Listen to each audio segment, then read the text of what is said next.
The date is Thursday, May 11th. I'm Louis Morals, and this is a Market Bull Update. Investors are viewing Snapchat's first earnings report as a public company through a dog filter, with the stock getting pummeled on disappointing user growth, doubly bad news for an app mainly used to send dick pics.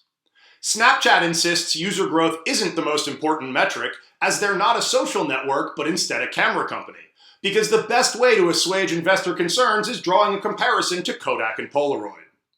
If that's the case, then comp Facebook with Xerox, as their strategy has basically become copying everything Snapchat is doing.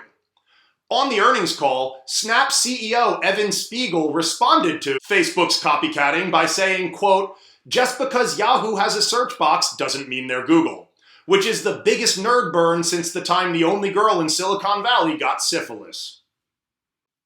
While a Chinaman and a Pakistani go for Indian might sound like the start of a hilarious racist joke, this time it's actually a developing diplomatic crisis.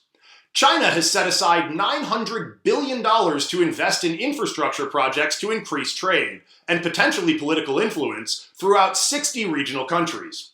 This is contrary to the current US policy of backing away from trade expansion, but to be fair, China already built a wall. It's a great wall. The greatest, folks. India is upset that China is working with Pakistan to build a highway through Kashmir, which both India and Pakistan claim to own.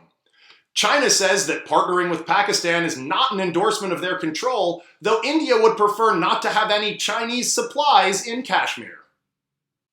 After mounting losses, Aetna is pulling out of all Obamacare exchanges, because healthcare gets expensive when you're forced to insure sick people. Remaining insurers are requesting huge rate hikes for next year, citing as a main concern the uncertainty from DC about the continuation of subsidies for low-income consumers, which, ironically, was not a pre-existing condition for Obamacare. Clearly, there are a large number of sick people who can't afford their healthcare needs, and any reasonable free market capitalist would just let them die. That's called Darwinism, or do they not teach that in schools? With violent protests in the street over food and medical shortages, Venezuela's economy is in freefall, making a skydiving trip the perfect way for the president's family to experience what their people are going through. President Nicolas Maduro's stepsons went skydiving with Red Bull-sponsored international athletes, because apparently Red Bull not only gives you wings, but also a giant set of balls.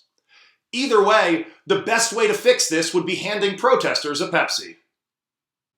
Pour one out for economist William J. Baumol, who has died at the age of 95. He identified Baumol's cost disease, the theory that the cost of services rises faster than the cost of goods. Say, for example, a condom factory buys a machine that produces the same number of condoms in half the time. But my hooker, try as she might, can't make me finish any faster. This means her service has become relatively more expensive than condoms, an example of Baumol's cost disease, which helps explain why costs in services like healthcare and education rise faster than inflation. So to honor his legacy, I'll be demanding my hooker lower her prices to keep parity with the cost of goods. But even though they're cheaper, I'm still not using condoms, cost disease or no. This has been a Market Bull Update. I'm your host, Louis Morals, reminding you that regulations choke off growth while asphyxiation causes it.